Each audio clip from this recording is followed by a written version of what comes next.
السلام علیکم، welcome to another video. میں امید کرتا ہوں آپ سب خیر خیریت سے ہوں گے۔ اگر آپ ہارر سٹوریز کو سننا پسند کرتے ہیں تو پلیز اس چینل کو سبسکرائب کر لیں تاکہ آنے والی تمام ہارر سٹوریز کی اپڈیٹ آپ کو مل سکے۔ تو چلیے شروع کرتے ہیں ہماری آج کی کہانی۔ یہ بہت پرانا اور سچا واقعہ ہے۔ یہ تب کی بات ہے جب پاکستان بنے چند سال ہی گزرے تھے۔ میں ایک گاؤں کی سرکاری اسکول میں چوکیدار تھا اور اسکول میرے گھر سے کافی دور تھا، اس لیے میں ہمیشہ بس پر سفر کر کے اسکول جاتا تھا اور اسی بس پر واپس گھر بھی آتا تھا۔ اس زمانے ٹریفک اتنی نہیں ہوتی تھی۔ ہمارے گاؤں میں فقط ایک ہی بس ہوتی تھی جو ہمیں اسکول لے کر جاتی تھی اور واپس بھی لے کر آتی تھی۔ پرانا وقت تھا، نہ زیادہ بجلیاں ہوا کرتی تھی نہ روشنیاں، لالٹینوں اور موم بتیوں کا زمانہ تھا۔ ایک دن میں معمول کے مطابق بس پر سوار ہو کر اسکول کے لیے روانہ ہوا۔ اس دن بہت تیز بارش ہوئی تھی، اس لیے جب اسکول سے چھٹی ہوئی تو مجھے بس نہ مل سکی، کیونکہ ہمارے گاؤں میں جب بھی بارش آتی تھی تو سارے راستوں میں اس قدر کیچڑ ہوتا تھا کہ بس بارشوں والے دن آتی ہی نہیں تھی۔ میں نے کافی دیر تک بس کا انتظار کیا لیکن بس نہ آئی۔ سواری کا اور کوئی ذریعہ بھی نہیں تھا، اس لیے میں نے پیدل گھر جانے کا فیصلہ کیا۔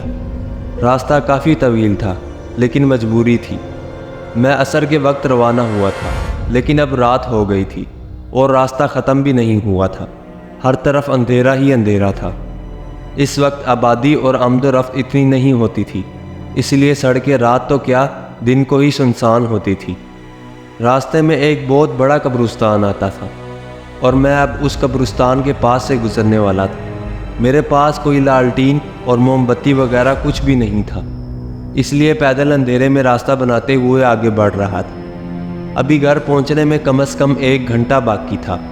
میں جب آدھے راستے میں پہنچا تو میں نے قبرستان میں دور سے ایک مدھم سی روشنی دیکھی جو آہستہ آہستہ اپنی جگہ بدل رہی تھی۔ وہ روشنی میرے پیچھے کی طرف سے کہیں سے آ رہی تھی۔ دیکھتے ہی دیکھتے اس روشنی نے اپنی ڈائریکشن تھوڑی سی بدل لی۔ میں اس بات کا اندازہ لگا چکا تھا کہ وہ روشنی راستے میں بنے قبرستان سے آ رہی ہے، مگر میں اس بات کا اندازہ نہیں لگا پا رہا تھا کہ یہ روشنی ہے کس چیز کی۔ ابھی میں اس کشمکش میں ہی تھا کہ اس روشنی نے میری طرف رخ کر لیا، جیسے میری ہی طرف آ رہی ہو۔ جلدی ہی مجھے معلوم ہو گیا کہ ایک لالٹین کی روشنی ہے، جس کو پہچان کر میرے قدم رک گئے۔ میں نے سوچا میں اس اندھیرے میں گھر جا رہا ہوں، یہ جو بھی شخص لالٹین لے کر آ رہا ہے یہ بھی میرے گھر کی طرف جا رہا ہوگا۔ اس لالٹین کی روشنی میں میرا بھی سفر آسان ہو جائے گا۔ لیکن میں بہت حیران بھی ہوا کہ رات کے 2 بجے کون ایسے لالٹین لے کر گھوم رہا ہے؟ کہیں کوئی چور یا ڈاکو تو نہیں؟ لیکن چور ڈاکو ہمارے علاقے میں بہت کم ہی ہوتے تھے۔ پھر بھی میں نے سوچا ہو سکتا ہے کہ سچ میں کوئی چور ہی ہو۔ یہ خیال آتے ہی میں نے راستے سے ہٹ جانے کا فیصلہ کیا اور ایک جھاڑی کے پیچھے چھپ کر اس لالٹین والے شخص کو غور سے دیکھنے لگا۔ وہ شخص جو بھی تھا لالٹین اٹھائے اسی طرف آ رہا تھا۔ میں بس لالٹین کی روشنی کو دیکھ رہا تھا۔ جب وہ روشنی میرے نزدیک آئی تو میرے قدموں تلے جیسے زمین ہی نکل گئی۔ ڈر کی ایک تیز لہر مجھے چھو کر نکل گئی۔ میں نے دیکھا کہ وہ صرف ایک لالٹین ہی ہے جو ہوا میں لہرتی ہوئی ادھر ادھر جا رہی ہے۔ اس لالٹین کو کوئی شخص نہیں لے کر آ رہا تھا، بلکہ وہ لالٹین خود ہی اڑتی ہوئی ادھر ادھر جا رہی تھی۔ میں نے یہ سب دیکھ کر دل ہی دل میں اللہ کو یاد کرنا شروع کر دیا۔ میں بہت زیادہ ڈر گیا تھا اور ادھر ادھر بھاگنا شروع کر دیا۔ وہ لالٹین میرے پاس سے گزری اور کہیں غائب ہو گئی۔ میں نے اپنی پیشانی سے پسینہ صاف کیا اور تیز قدمی سے گھر کی طرف بڑھنا شروع کر دیا، جو کہ ابھی بھی بہت دور تھا۔ میں ابھی تھوڑی دور ہی پہنچا ہوں گا کہ مجھے اپنے پیچھے سے وہی روشنی آتی نظر آئی، جس کو دیکھ کر میں تیزی سے بھاگا اور پناہ لینے کے لیے گاؤں کی ایک چھوٹی سی مسجد میں داخل ہو گیا۔ اس کی وجہ یہ بھی تھی کہ اس روشنی کی رفتار بہت تیز تھی۔ اس روشنی سے بچ نکلنا کافی مشکل تھا۔ جب میں مسجد میں داخل ہوا تو وہ روشنی مسجد کے دروازے تک پہنچ کر رک گئی۔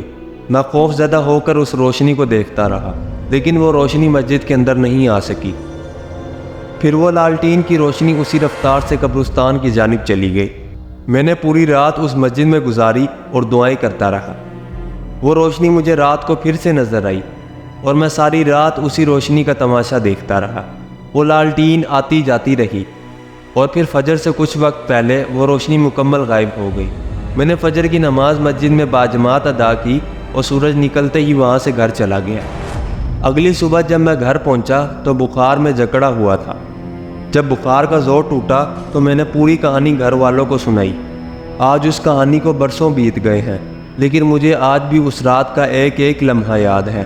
اب میں بوڑھا ہو چکا ہوں، لیکن آج بھی ہمیشہ اپنے بچوں کو وہ کہانی سناتا رہتا ہوں، اور آج بھی اس واقعے کو یاد کر کے اتنا ڈر جاتا ہوں جتنا 40 سال پہلے ڈر گیا تھا۔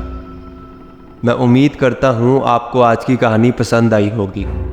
اگر پسند آئی ہے تو پلیز اس ویڈیو کو لائک کر کے چینل کو سبسکرائب کر لیں۔ میں ملتا ہوں آپ کو اگلی کہانی کے ساتھ۔ اپنا خیال رکھیے گا، تب تک کے لیے اللہ حافظ۔